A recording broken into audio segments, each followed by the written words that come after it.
Seguimos buscando y vamos a ver más y vamos encontrando toda la osamenta embalsamada en rojo. Y vamos encontrando también cenizas, volcanes de cenizas, a través de todas esas cenizas que estábamos viendo. Y después encontramos lo que fue las piezas de jade, piezas de mármol. Resulta que el mármol no es en ese tiempo, según las investigaciones, ahora pues que nos dimos cuenta, el mármol no lo trabajaban en ninguna parte de Honduras, ni de Centroamérica. El único lugar que se trabajaba, según el arqueólogo George Hassman, que ya murió, doctor en arqueología, y Jim Brady, que ese también era la otra persona, que ese mármol solamente en la India se trabajaba en ese tiempo. ¿Cuándo? Porque la identificación de los ADN de cada pieza, así se viene ordenando los años de la misma pieza. Entonces son los patrones principales, los ADN, para determinar los años de la pieza. Entonces resulta de que es cuando ellos se dan cuenta que cómo estamos, a qué distancia estamos nosotros de Honduras a la India. Se prosigue el proceso de investigación después y se da cuenta que después de la India se enreda y se tira, como decimos, el mármol a la conquista de Roma. Entonces se obtiene, como decimos, en esas áreas y de ahí se esparce por parte de las trascendencias de las iglesias católicas, los intercambios, y quizás no sabíamos todavía que habían habido otras culturas. Entonces, cuando se prosigue el procedimiento de toda la investigación y que vamos viendo todavía todo lo que estaba depositado en esa cueva, y no solo en esa cueva, son 8 cuevas acá, y empezamos a registrar cuevas y vamos encontrando cerámica, vamos encontrando piezas arqueológicas, vamos encontrando características de otras culturas, y comenzamos a encontrar olmecas, después caímos a los incas, aztecas, egiptos, hay una cantidad, como decimos, nazcas, otra cantidad. Entonces allí es cuando nosotros y los investigadores primitivos dicen, nosotros vamos a morir, pero esto se sigue y los que vienen más atrás van a seguir explorando y vamos a dar algún otro punto más importante. A la última información que se dio a través de otros que habían obtenido, que se hizo un complot de todos los investigadores que habían entrado a Honduras, América, empezamos a conocer que era un corredor de 2 continentes, que era entre las culturas de las Mesoaméricas del norte a las andinas del sur. Entonces, a través de eso, vemos de que se conmueve lo que es un intercambio comercial, y de allí es donde nosotros tenemos el punto de que estos fueron los primeros reinadores, gobernantes que dividieron las fronteras a poner marcas como embajadas, como decimos, áreas restringidas. Y ahí comienza el gobernante de las Mesoaméricas del Norte, que es el que se obtiene una pieza de mármol. El gobernante central tiene lo que es una pieza de cerámica con un anillo de mármol. En la otra olla de mármol es el de las andinas del sur.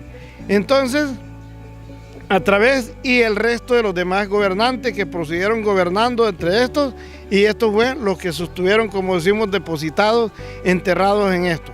¿Quiénes a los otros que estaban?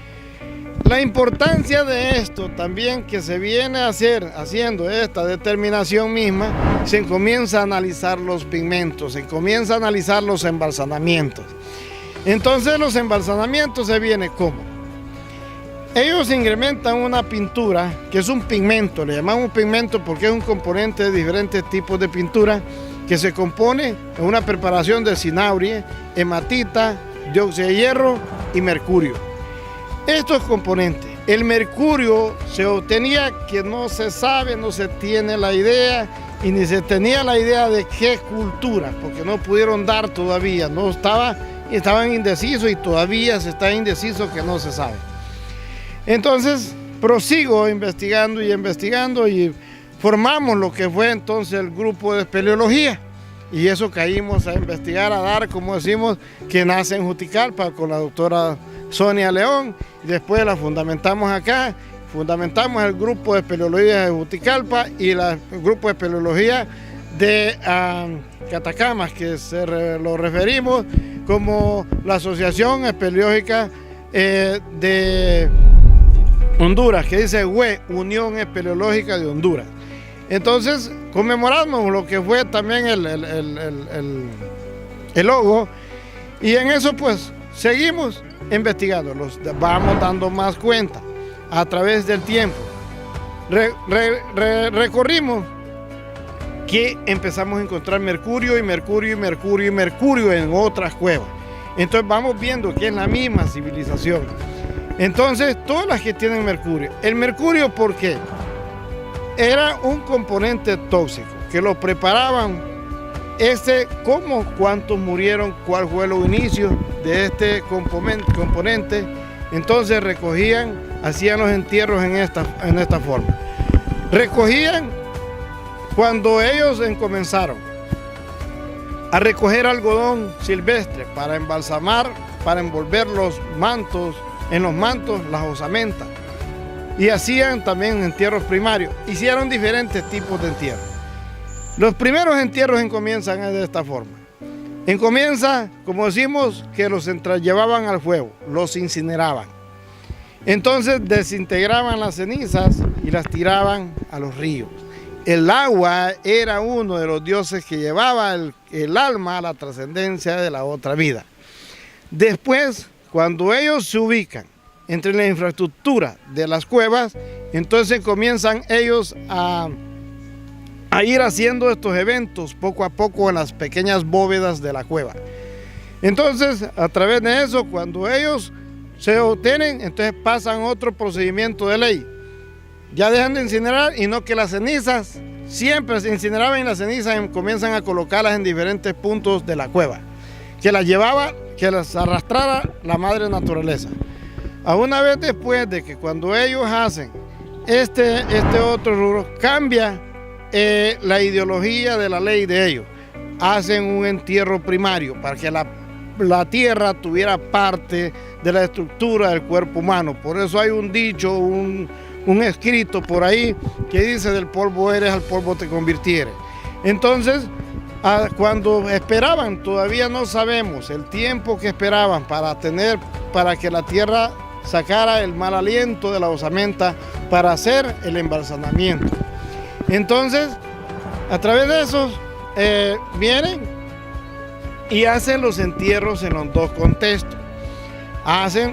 Logran hacer en la bóveda de la cueva grande, que es la que le llamé catedral, que es ahora, allí hacían esos eventos culturales donde ellos colocaban, como si hacían el último despido de lo que era de estas personas que ya iban a la trascendencia del más allá. Entonces,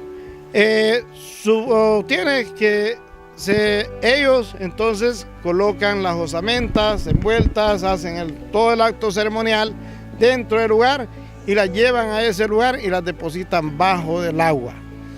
A través de eso cambiaron leyes, no sé qué pasaría, y hacen el otro contexto sobre el nivel de agua. Entonces, por eso las cuevas. ¿Cómo son las cuevas? Las cuevas son fallas geológicas naturales hechas por las compresiones químicas de la alteración del bicarbonato de sodio, es como se forman. A través de esto comienza, como decimos, y es el nombre que le dan el más allá, primer nombre. Después le dan por nombre lo que fueron regiones sagradas. Después de regiones sagradas les llamaron inframundos. Después de los inframundos se les llamaron catacumbas. Después de catacumbas se les llamaron cuevas. Y después grutas, espeluncas, cavernas. Esos fueron los nombres y otros nombres mucho más que hay en diferentes idiomas o en diferentes dialectos que se obtienen. Y es por eso que casi se conmemora. Y es donde nosotros, cuando nos interesa mucho, y me interesé demasiado a seguir explorando, entonces vamos viendo todo este tipo de relación y vamos encontrando más piezas. Otra gente me decía: mira, tengo una pieza, tengo esto, porque en las culturas entran los peces, primeramente acá porque a vender piezas, pensando que nosotros compramos piezas. No eran eso. Nosotros, yo tuve discusión con los dos arqueólogos por eso, pero tratamos, como decimos, de hacer. De ahí los vamos al asentamiento de la cultura, que estamos a 2000 metros de acá. Toda esta población, los vamos dando cuenta a través de cuando empezaron nuestros ancianos, que he hablado con muchos de ellos de 100 años, 105, 110 años, a través de toda parte alrededor. No hay en ninguna parte de labranza que cuando destronconaron que no hallaron, como decimos, cerámica. Y hallaron piezas, y esos se fueron corriendo y fueron saliendo y se empezaron a comercializar o a regalar o a cambiar también algunas por esas piezas más bonitas, y así es como se han ido saliendo del país. Entonces, toda mayor parte de estos puntos, pues, cuando hacemos las excavaciones en la parte del asentamiento, comenzamos a hallar otros entierros en diferentes tipos de formas. Comenzamos a darnos cuenta de las piezas, comenzamos a darnos cuenta de las casas, comenzamos a darnos cuenta, etcétera, de una cantidad de gente que está enterrada y cómo eran sus casas. Entonces, porque ellos lo que primero hacían las ranchas de madera y después las embutieron de lodo, como decimos el bajareque. A través de eso que usan el bajareque, entonces ellos también hacían entierros en algunos centros, parte de las casas. Y después hacían entierros afuera de las casas, en la parte de atrás de las casas.